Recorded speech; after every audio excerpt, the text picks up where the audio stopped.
آج سے ہزاروں سال قبل جزیرہ عرب کے جنوبی علاقوں میں یمن کے گردنواں میں ایک شہر آباد تھا جسے سباہ کہتے تھے، اور وہاں آباد لوگوں کو قوم سباہ کہہ کر پکارا جاتا تھا۔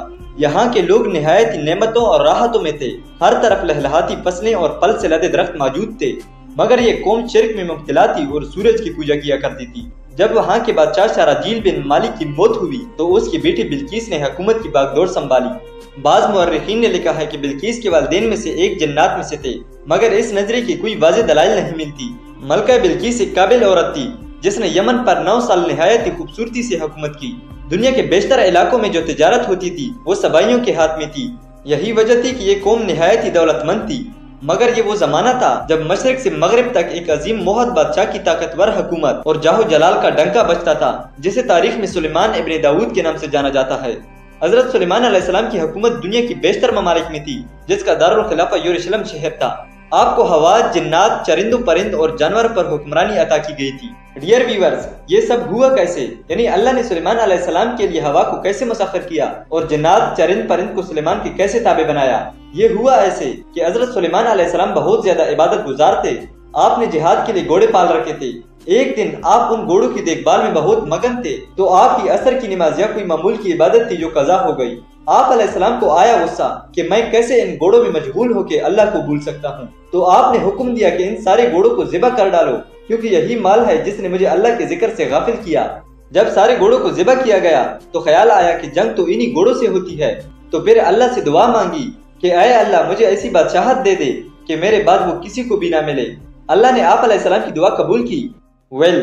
ایک دن کا واقعہ ہے کہ حضرت سلیمان علیہ السلام نے دربار لگایا تو جن و انس، جانور اور پرندے سب کے سب حاضر ہوئے، مگر ان کا چہیتا پرندہ ہدہد غائب تھا۔ آپ نے پوچھا ہدہد کہاں ہے؟ جب وہ نظر نہ آیا تو سلیمان علیہ السلام نے فرمایا اگر وہ اپنی غیر حاضری کی کوئی مناسب وجہ پیش نہ کر سکا تو یقیناً میں اسے سخت سزا دوں گا یا اسے ذبح کر دوں گا۔ ابھی یہ گفتگو ہو ہی رہی تھی کہ ہدہد حاضر ہو گیا۔ پوچھا گیا تم کہاں تھے؟ ہدہد نے بڑے احترام سے جواب دیا کہ اے اللہ کے پیغمبر، میں ایک ایسی چیز کی خبر لایا ہوں کہ تجھے اس کی خبر ہی نہیں۔ میں اڑتے اڑتے ایسے ملک پہنچ گیا جہاں میں نے لوگوں کو شرک میں مبتلا دیکھا۔ وہ اللہ کو چھوڑ کر سورج کی پوجا کرتے ہیں۔ ان کی ایک رانی ہے جسے وہ بلقیس کے نام سے پکارتے ہیں۔ وہ ایک بہت بڑے تخت پر بیٹھ کر حکومت کرتی ہے۔ اس کے تخت میں قیمتی ہیرے، جواہرات، لال زمرد جڑے ہوئے ہیں، اور اس کے پاس تمام شاہی سامان آرائش و نمائش کے موجود ہیں۔ حضرت سلیمان علیہ السلام نے کہا اگر تمہاری بات سچ ہے تو میرا خط اس ملکہ تک پہنچاؤ تاکہ وہ شرک سے باز آ جائے، اور خط پہنچانے کے بعد وہاں بیٹھ کر سنو کہ وہ کیا رد عمل اختیار کرتی ہے، اور پھر آ کر مجھے خبر دینا۔ حضرت سلیمان علیہ السلام نے خط روانہ کیا جو کچھ یوں تھا: شروع اللہ کے نام سے جو بڑا مہربان اور رحم فرمانے والا ہے۔ یہ عزت والا خط سلیمان ابن داؤد کی جانب سے ملکہ سبا کے لیے ہے، یہ کہ تم میرے سامنے سرکشی نہ کرو اور مسلمان بن کر میرے پاس آ جاؤ۔